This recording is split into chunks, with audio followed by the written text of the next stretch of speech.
Hi, can you tell me about yourself? I'm Mary Ann Martin, 30 years old from Tagum City, Davao del Norte. I'm a single mother. How many kids do you have? I have one daughter which is 10 years old. How many siblings do you have? We are 8 siblings, 5 brothers and 3 sisters. Tell me about your educational background. I'm a high school graduate. How would you describe yourself? I'm a hardworking, trustworthy and honest. Why do you want to work in abroad? I want to go work in abroad to earn money and to support my daughter and for my family also. Who will take care of your daughter when you go to abroad? My mother. Please tell me about your working experience before. My experience, I work in Saudi Arabia as a domestic helper. I serve 5 people with 1 couple and 3 kids. Please indicate the age of the child. 2 months old, 6 years old, and 8 years old. My main duties there is take care the 2 months old baby and the 2 kids also. I work also cleaning the house. Wait. Please indicate the work of in Saudi Arabia. How about the household chores? The household chores, washing the clothes, cleaning the house, and cooking. State the month and the year you are started. I started April 2019 to February 2022. Okay, did you finish your contract in Saudi Arabia? Yes, I will finish my Okay, contract. do you have any experience? Yes, I also work in Dubai. I work there as a domestic helper. I serve 1 couple with 2 kids. Their ages is 8 years old and 11 years old. My main duties there is take care the kids, drop them in school and pick them in school. My main duties there also is cleaning the house, cooking, and marketing. Okay, please state the month and the year also.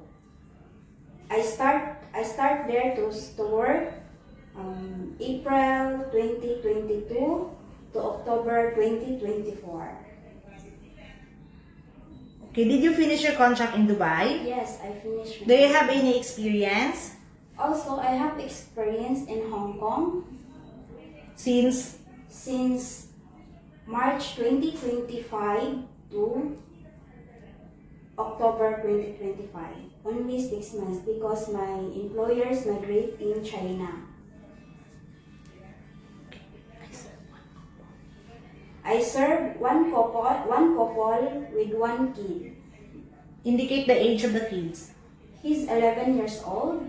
What are your main duties there? My main duties there is marketing, drop the kids in school and pick them up in school, and also household chores like washing, cleaning the house, ironing, and marketing. Are you willing to get up early in the morning and sleep late at night? Yes.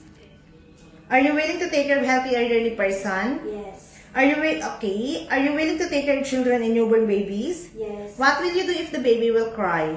I will check them, or I will check him, or I will check the diaper if dirty, and I will check the temperature if he's or his. What will you do if the children are naughty and will not listen to you? I will be calm and I'll be patient. What will you do if you feel homesick?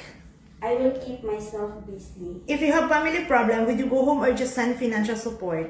I just send financial support. Do you have the full consent of your parents' family to go to work abroad? Yes.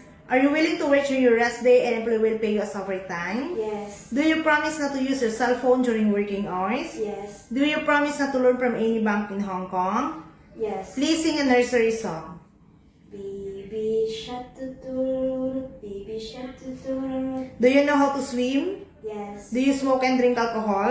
No. Are you scared of dogs and cats? No. Do you have any tattoo? No. Do you have food allergy? No. Do you need to wear glasses while working?